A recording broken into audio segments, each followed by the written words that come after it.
அனைவருக்கும் இனிய வணக்கம். அன்பின் ஆன்மீகம் யூடியூப் சேனலுக்கு உங்களை அன்புடன் வரவேற்கிறோம். இன்றைய பதிவில் முருகப்பெருமானோட முதல் படைவீடாக இருக்கக்கூடிய மதுரை திருப்பரங்குன்றம் அருள்மிகு சுப்பிரமணிய சுவாமி திருக்கோயிலோட 2026 வருடத்திற்கான பங்குனி உத்தர திருக்கல்யாண திருவிழா குறித்த தகவல்களை நம்ம தொடர்ந்து பார்க்கலாம். நம்ம சேனலை முதல் முறையாக பார்க்குறவங்க ஞாபகமாக சப்ஸ்கிரைப் பண்ணிக்கலாம்.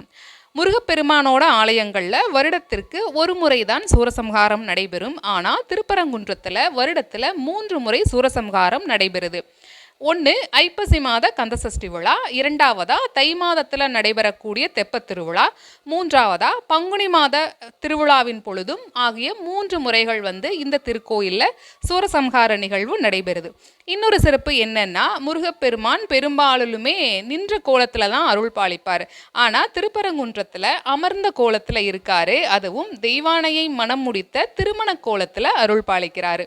இவ்வளவு சிறப்புகள் வாய்ந்த திருப்பரங்குன்றம் திருக்கோயிலோட பங்குனி திருக்கல்யாண திருவிழா 23/3/2026 திங்கட்கிழமையன்று காலை 6:45 மணிக்கு மேல் 7:15 மணிக்குள் கொடியேற்றத்தோட ஆரம்பமாக உள்ளது.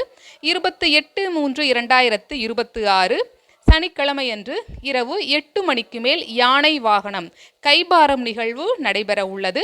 1/4/2026 புதன்கிழமையன்று பௌர்ணமி அன்று பங்குனி உத்தர தினத்திற்கான சிறப்புகள் நடைபெற உள்ளன.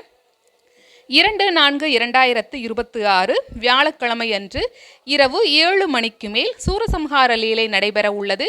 3/4/2026 வெள்ளிக்கிழமை இரவு 7:15 மணிக்கு மேல் 7:45 மணிக்குள் பட்டாபிஷேகம் நடைபெற உள்ளது.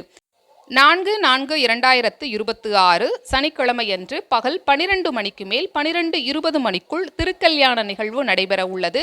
5/4/2026 ஞாயிற்றுக்கிழமையன்று காலை 6 மணிக்கு மேல் 6:30 மணிக்குள் திருத்தேரோட்டம் நடைபெற உள்ளது. 6/4/2026 திங்கட்கிழமையன்று தீர்த்த உற்சவத்துடன் நிகழ்வுகள் இனிதே நிறைவு பெற உள்ளன.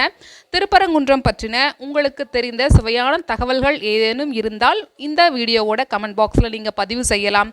இப்பதிவினை இதுவரைக்கும் முழுமையாக கேட்ட உங்கள் அனைவருக்கும் மிக்க நன்றி.